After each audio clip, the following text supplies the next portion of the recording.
Maka berangkatlah pasukan melawan tentara Romawi 200.000 yang dipimpin oleh Herakli. Berjumpa di Mu'tah di pertengahan Urdun.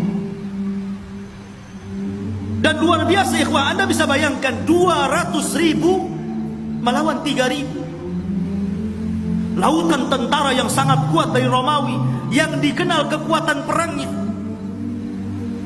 Mereka seperti melebur, mengepung tentara yang kecil, tapi semangat para sahabat tidak patah. Mereka tetap meringsek ke depan dan kemudian berperang dengan sangat hebat. Akhirnya pemimpin kaum muslimin Zaid ibn Harithah pun gugur pertama kali dalam perang Mu'tah, sesuai dengan tartib sabda Nabi. Setelah Zaid meninggal dunia, sebelum bendera itu jatuh, lalu diambil oleh Ja'far bin Abi Thalib. Karena kalau bendera itu jatuh, itu tanda kekalahan, menunjukkan bendera itu sesuatu yang mulia, harus dipertahankan. Maka akhirnya Ja'far pun mengambil bendera, dipegangnya oleh tangan kanannya, sambil tangan kirinya menyabat-nyabat musuh. Tapi Allah takdirkan tangan kanannya tersabat sehingga putus, kemudian diambil tangan kirinya. Tangan kirinya pun tersabat, putus juga. Akhirnya ditaruh di dada, kemudian dipeluknya. Sampai kata Anas bin Malik radhiyallahu anhu mengatakan, aku melihat hampir puluhan, ada yang mengatakan 70 lebih tusukan pedang di tubuh Ja'far bin Abi Thalib. Sampai akhirnya dia terguling dari kudanya, dan kemudian Abdullah ibn Rawahah menangkap benderanya.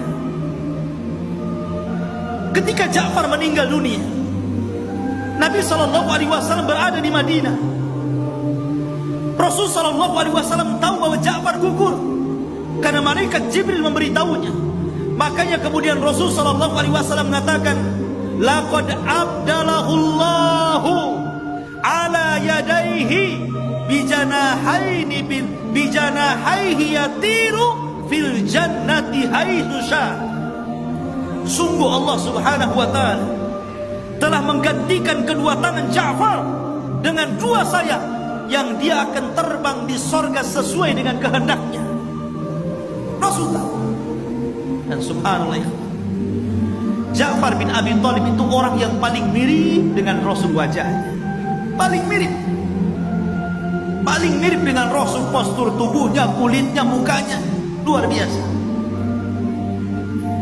Sehingga ketika Ja'far bin Abi Thalib meninggal dunia, maka Nabi SAW merasa sesak dadanya. Bagaimanapun ikhwan, Ja'far sudah 7 tahun berada di Habasyah, di tempat hijrahnya, di tempat pengungsian kaum muslimin ketika kaum muslimin tertindas di kota Mekah. Kemudian pulang ke Madinah. Akhirnya kemudian baru berjumpa beberapa waktu dengan Nabi SAW.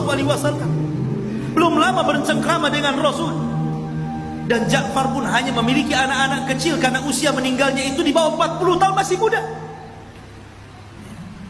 Sehingga ketika kematian Ja'far, Rasul kemudian merasa sedih sekali. Setelah 3 hari kematian Ja'far, dia mendatangi keluarganya. Keluarganya tidak tahu, istrinya tidak tahu, anak-anaknya yang masih kecil tidak tahu. Bahkan ketika kemudian dilaporkan Nabi SAW akan datang, istrinya mengira bahwa pasukan sudah datang, Ja'far akan pulang membawa kemenangan.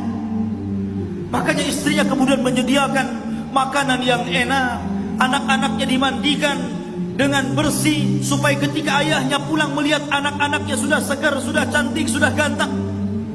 Dikiranya seperti itu. Kemudian Nabi SAW datang. Karena muka Nabi mirip dengan Ja'far bin Abi Thalib, anak-anaknya masih kecil, disangkanya bapaknya. Mengejar Nabi SAW, disangka bapaknya. Subhanallah.